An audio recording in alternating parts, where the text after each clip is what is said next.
Get ready for the next arena.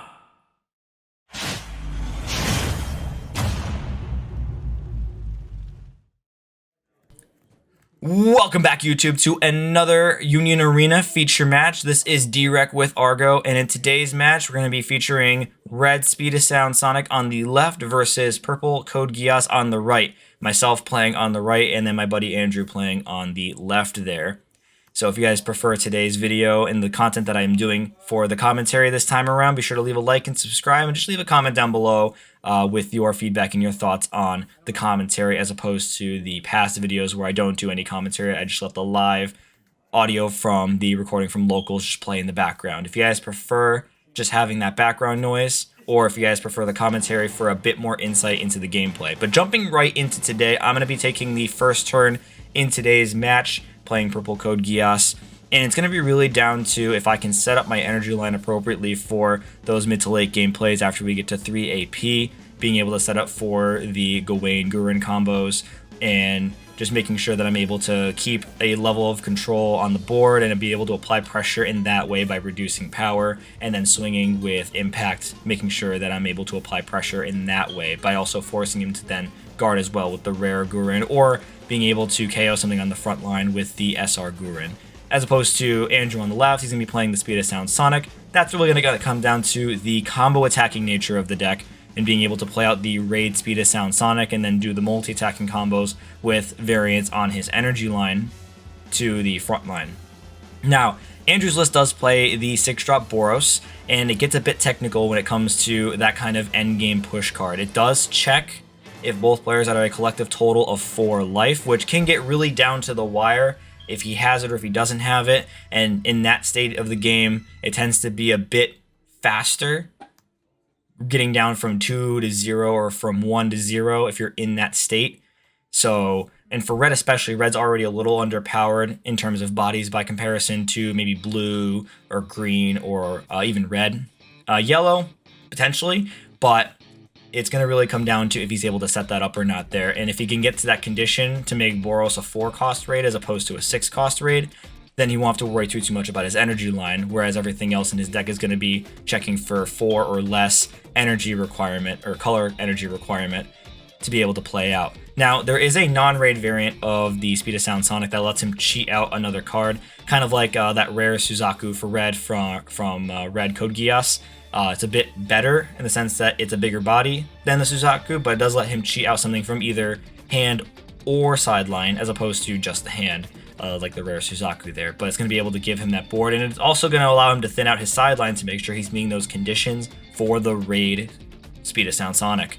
Now, getting into this stage of the turn, he does have the Boros, the 2 energy generator on the line there. It's going to come down to if he's able to set up the raids and then his front line to be able to do multi-attacking swings. If he's able to do so, then he's going to be in a better position against Purple Code Geass, which does struggle a little bit with the early game. It does have some draw power, but in terms of defensive power and being able to contend with Rookie Rush, essentially, if you play Digimon, then that's going to be where the determining factor in the early to mid game is going to be between purple and for red. But I'm in a bit of an advantage here, having the Count on the front line, having been able to swing for multiple turns now, having been out since turn 2.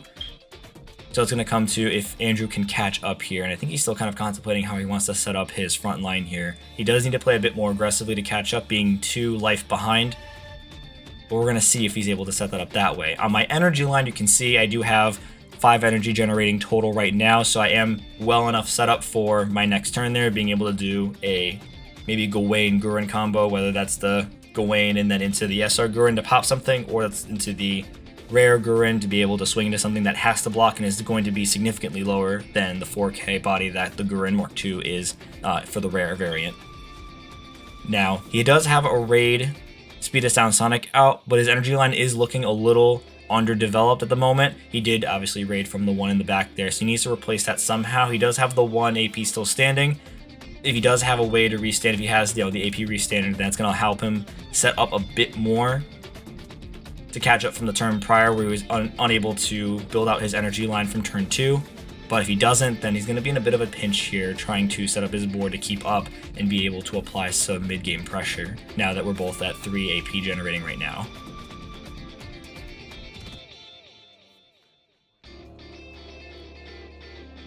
All right, I believe that is the double blocker House of Evolution card for red there. I'm having a hard time seeing the text at the moment, but he does have 2 bodies out now. It's going to allow him to at least establish some type of board presence.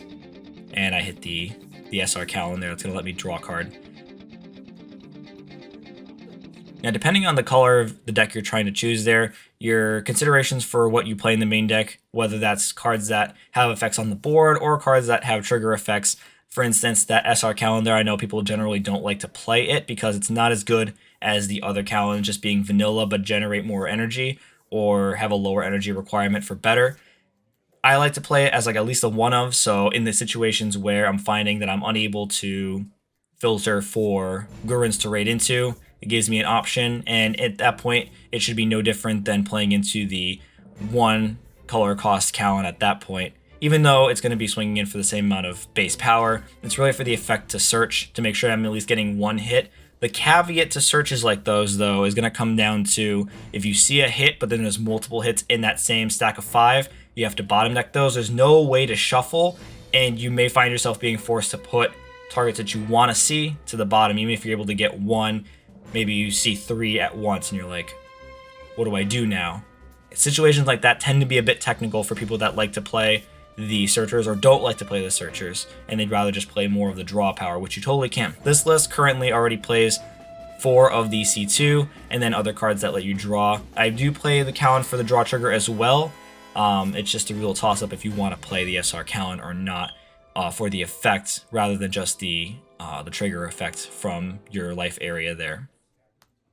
I am able to pull off the combo for the SR Gurin there to be able to pop the Speed of Sound Sonic raid. So really applying some board control pressure here with that, plus the impact, and then being able to swing with cards like the Gawain. Can't be blocked by smaller card BP cards. So in that instance there, he's able to block at least 1, but 2 is going to go through, putting him down to 3 very quickly, whereas I'm still at 6 life in total. So he's got to find a way to come back and really build out his board a bit more. If he can dig a bit for the AP restanders and maybe survive 1 additional turn, he might be able to come back a little bit, apply some pressure to my front line. I don't think the deck has any way to remove anything. It's mostly focused on just being able to generate multi-attacks. But if he can potentially see the special, then that's going to allow him to remove my board a little bit there and then kind of balance out the game state a little bit. He'd like to see that a bit more so that he can balance the game state, remove some of my board, and then force me to commit more resources early on, or maybe pull back a little bit on the aggression, maybe make sure that my energy line is set up. I do have the 2 Callans in the back, but if I do run the risk of raiding into either one of them, that will put me down to 3 energy, and we don't want to be in that situation where we then have to play out more to flesh out the energy line, and then set up for a future turn to do a Gawain Gurren combo, or even just one of those. In this instance, I'm not too worried, though. If I hit either or, the impact is still there, and especially at this life stage in the game, having the impact is significantly better, even if I can't get the KO from the SR Gurren, checking for that 3k BP requirement there. Now, he does hit I believe that's a special for red. He's able to sideline my Gawain there. Good opportunity for him to force me to pull back a little bit, but I do still have the Gurren in the front, and that's going to be a threat for blocking as opposed to maybe only having just the Callan on the board. But if he can put me in a position where I have to block a bit more and he can do some multi-attacking, then that will change it up too. Now, I believe he is able to raid the Boros there, and that's going to give him impact. So he didn't get the color cost reduction from the life total there, but he's going to be able to get that with the impact. That's going to force me in a position where I either have to block or allow it to go through, but he does need a bit more removal there, and then being able to dig for the finals to be able to restand AP is going to be critical for him getting into this late game to come back from this 3 to 6 life total discrepancy that's putting him at a bit of a disadvantage right now. Alright, so I do take the hit there. I do check the Callan to add to hand, puts me down to 5, and then 1 additional one there. I hit the active trigger, unfortunately too late, and that's going to put me down to 4, bringing the difference down to 1. So I'm at 4, he's at 3, and I'm still in the lead. I still have a bit of a better board setup than he does, but it really can come down to the wire in the last few stages of the game. If he's playing his hand out appropriately, saving those, again, those finals to make sure that he's able to apply in the final stage of the turn. Maybe I underestimate where his ability to set the game state at, and I'm just kind of playing out the deck the way I would at this stage normally, as opposed to maybe contemplating or putting into consideration if he has the APB standards, maybe pulling back the strategy a little bit to set up in advance of that. And then we hit with the special there, get rid of the Boros, putting him down to 1 on the front line there, and then at this point I'm trying to contemplate if I do the energy line or if I go and commit over the count in the front. I play the C2 to draw 2, and that's, you know, the basic combo there for purple, being able to play the 2-cost special. And unfortunately, I didn't have the Lelouch on the board to be able to untap 1, but I still get the draw 2 off the C2. I'm still working with a relatively okay front line there, but it's really going to be, again, that toss-up of, do I want to commit raids now, or do I want to hold off potentially in case he hits triggers, as he did here in this instance. He hit the Sonic to raid. That's going to give him a body in the front line. If I had committed a bit more on that turn, I might have been at a disadvantage and given him an opportunity to clear some of that board presence that I might have built up that turn. And that really comes down to where your considerations are at. His hand is still pretty sizable. He may have those finals in hand to restand AP and further extend on a late game board, replenish, re-raid, and then do multi-attacking combos with the Sonic when I'm least expecting it. But if I'm saving out those resources there and then waiting for him to commit so then I can commit against him and then reduce his board and then push for game in that way, that's also part of the brainstorming of how I flesh out that mid to late game. Now getting more into just the late game stages and making sure that I'm able to set up that front line to counter anything that he may play out there. Again, hitting that trigger with the Sonic, really critical for him being able to go into multi-attacking plays in his next turn. And if he's able to set up that energy line appropriately to get those multi-attacks, he could easily put me to 1 here. But it really comes down to if he has those finals in hand to be able to flash out that kind of turn.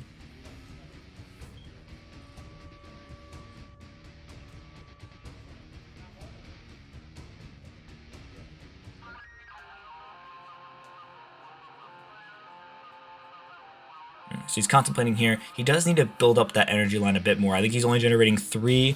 I think potentially 4 at the moment. I can't tell if that's the 2 that generates. That is the 2 that generates. So he's able to play out the 2 AP cost Sonic there, and hopefully he can get something back on his board there. He does have a sizable hand at the moment, but he may want to play something out from his sideline there to be able to rebuild that board without committing hand resources. Okay, so he plays the 1 from hand there. That's going to give him a nice front line, which is good. So he needs that to be able to come back a little bit, and he's got that final AP. And he's going to special the Gurin there. So he's in a good spot. He could easily put me down to 3 here, or from 4 to 1, take away 3 of my life, depending on if he's able to properly combo with the Raid Sonic on his front line. So I'm going to eat that 1 attack, that first attack there with the Callan, and he's going to be able to go off. I do, luckily, hit the special there. That's going to get rid of that 2 AP cost Sonic in the front line, and I don't think he's going to do the multi-attacking now that he doesn't have the inside line requirement to be able to do that multi-attacking combo with the Raid Sonic on his front line. So we're going to see if we can come back a little bit. I do move up the C2, and that's really just to make room on the energy line for potentially a Lelouch, the 2 energy generating Lelouch that'll let me do the Gurin Gawain combo appropriately, generating me at that point 7 energy, and I do have that there, so that's generating me 7 energy currently. I'm going to do that to give the C to the block. And then this is what I was talking about before, depending on how you set up, if you do your energy line appropriately, even in a turn like that where he was capable of potentially putting me down to 1 life, the special again being really lucky in that instance there, I'm able to put out for the 2 Gurins there, then they both have impact, so it's going to put him in a position where he has to eat the life. In that instance there, he had to block that one, but this is going to come in again for the impact, and he unfortunately can't block it just because he does have the Raid Sonic on the front line, but it's not enough to get over that 4K. If he had hit an active trigger there, that would have been his saving grace to keep him from losing the game, and unfortunately he has to take the last damage for game. Thanks again for watching, guys. I hope you enjoyed today's commentary. Again, leave comments down below if you guys prefer this commentary style or if you'd rather just have the live audio from the videos like before. But until the next video, guys, take care.